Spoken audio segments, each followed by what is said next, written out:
Chapter 3, Leprechaun in Late Winter. Jack and Annie looked at each other. Augusta! The girl put down her baskets and took off her wet cape. Did you deliver the basket to the cakes to the poor, Miss Augusta? Asked Molly. Yes, Molly, said Augusta. I visited 7 cottages today. 7? In this weather? You're an angel, Miss Augusta, said Molly. Always so kind to the poor. It is my duty, the girl said, to help those less fortunate than myself. Her gaze rested on Jack and Annie. And who are these poor children? They're looking for work, miss, said the cook. But I'm afraid they're sorry creatures, not good for anything. I'm sending them away. Oh, surely we must not turn them out so quickly, cook, said Augusta. How tired and miserable they look. Jack didn't think they looked that bad. We are tired and miserable, Annie said. Her voice sounded sad. Her shoulders sagged. Oh, brother, thought Jack. Annie was really acting her part. Poor dears, you must both come into the parlor and rest a bit, said Augusta. We would like that, Annie said pitifully. Follow me, said Augusta. Miss Augusta, surely you're not taking these dirty children into the parlor, said the cook. We must always be kind to the poor, cook, no matter how dirty they are, said Augusta. We should give them something to drink if they are thirsty and something to eat if they are hungry. You are too kind, Miss Augusta, said Molly, shaking her head. Well, at least make them take off their filthy boots, said the cook. Jack and Annie pulled off their boots and socks and set them by the door. Their feet were red and raw-looking. Augusta took 2 peeled potatoes from a bowl and put them in her pocket. Then she picked up the lit candle from the hearth. Come, let me take you into the parlor, she said to Jack and Annie. Thanks, Augusta, said Annie. Show some respect, the cook called after Annie. Call her Miss Augusta. Sorry, said Annie. Thanks, Miss Augusta. Jack rolled his eyes. Why should he call her Miss? Augusta didn't look like she was any older than he was. Holding her flickering candle, Augusta led Jack and Annie out of the kitchen.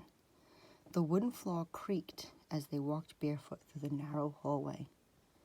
How are we ever going to inspire this strange, serious girl, wondered Jack. She acts like she's already a grown-up and treats Annie and me like babies. We'll sit in here, children, said Augusta. She directed Jack and Annie into the large room with heavy curtains and dark furniture. The pale teenage girl who had answered the front door sat in the sofa, knitting. Another teenage girl knitted beside her. They scowled when they saw Jack and Annie. What are you doing, Augusta? Asked the pale girl. Why are you bringing those 2 into the parlor? I've invited them to tea, Gertrude, said Augusta. She turned to Jack and Annie. Pay no attention to my sisters, she said. Please sit down. Augusta, have you gone mad? Said Gertrude. You cannot invite these 2 ragamuffins to sit in here.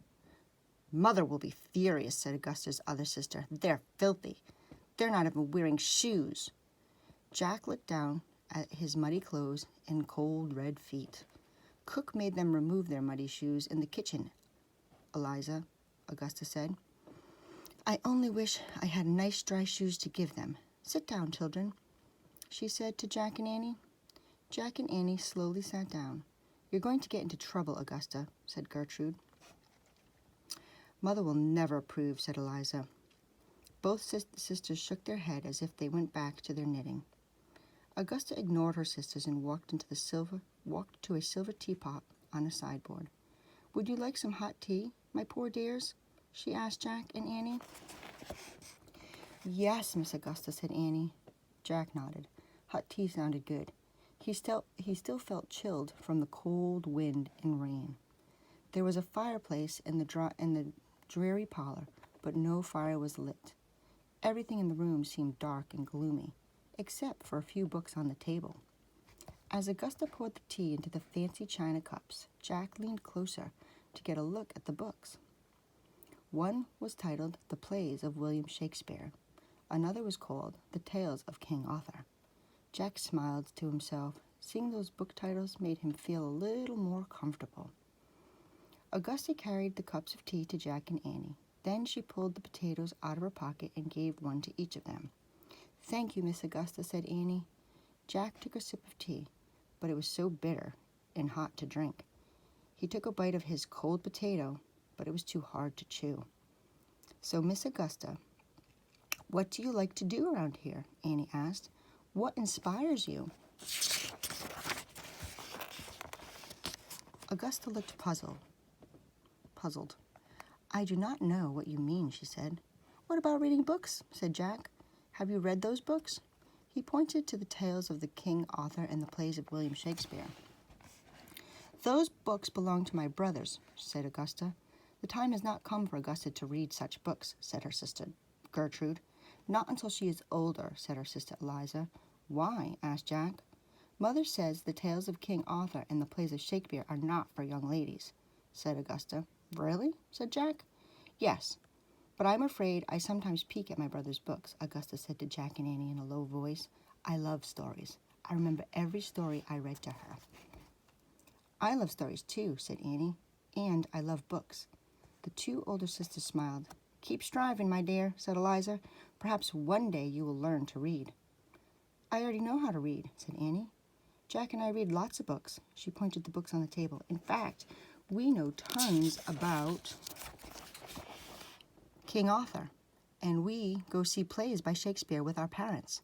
And one time, we even acted in a play by Shakespeare, A Midsummer's Night's Dream. It was at our school, Jack broke in before Annie could tell them that she and Jack had actually met Shakespeare himself. A Midsummer Night's Dream, said Augusta. She looked surprised. Don't listen to them, Augusta, said Gertrude. I doubt these children have ever been to school, much less acted in a play by William Shakespeare. I suspect you are quite right, Gertrude, someone said.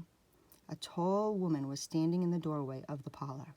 She wore a long black velvet dress and stood very straight. There was an icy look in her face, and she stared at Jack and Annie. Oh, Mother, said Eliza.